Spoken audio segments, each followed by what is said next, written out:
सुनील भाऊ, यावेळेस तर टोमॅटोला कमालीचा दर भेटला असेल. चांगले पैसे जमा झाले असतील. अरे ना मा दादा, टोमॅटोला दर भेटला खरा, पण झालेला उत्पादन खर्च आणि हातामध्ये टोमॅटो विक्रीचे पैसे याचा संपूर्ण ताळमेळ काय जुळत नाही बघ. कसं काय? जमिनीची मशागत, रासायनिक खत, सेंद्रिय खत, कीटकनाशक, बुरशीनाशक, फवारणी, मजूर खर्च, वाहतूक, आडत, हमाली, तार, काटे आणि सुतळी, हा सगळा खर्च दर आणि मला सांग बरं आपल्या हातामध्ये काय उरलं? हा, खरंय खरंय.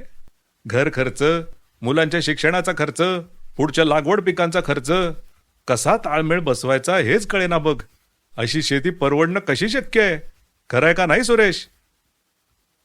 तर मग नामा दादा, सुरेश भाऊ, आज संध्याकाळीच राजेशला भेटू आणि भेटून फायदेशीर शेतीचं रहस्य विचारून घेऊ. राजेश राव, तुमच्या टोमॅटो शेतीचं उत्पादन तर झकास झालंय, तेही कमी कीटकनाशकाच्या खर्चात, आणि क्वालिटी पण उत्तम आहे. आम्हालाही जरा याचं गुपित कळू द्या. गुपित असं काही मोठं नाही मित्रांनो, फक्त शेतीकडे बघण्याचा दृष्टिकोन श्रेयश ॲग्रो सोल्युशन पुणे यांच्या प्रतिनिधीशी भेटून बदलला आणि मी तो बदल माझ्या शेतात आणला. म्हणजे हे श्रेयश काय ते त्यांनी तुला मदत केली वय कीटकनाशकचा खर्च द्यायला?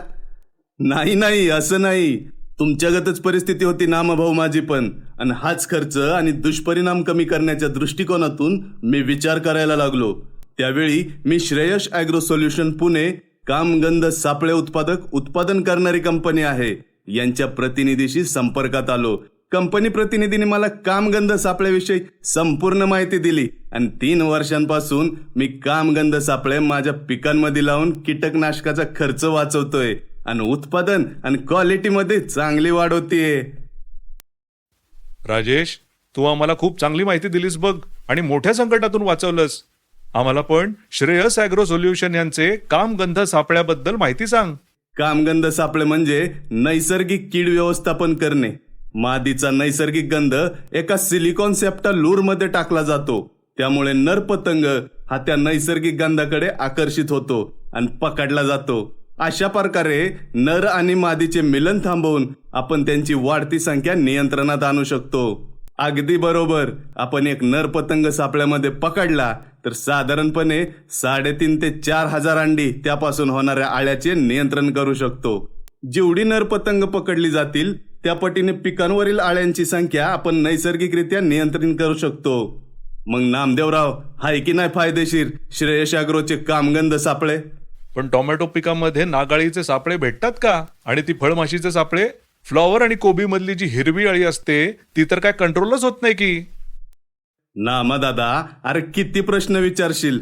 श्रेयश ॲग्रो सोल्युशन पुणे यांचे सर्व पिकांमधील कामगंध सापळे मिळतात. नागाळी, टोमॅटो, झेंडू, शेवंती, तसंच सर्व पिकांसाठी.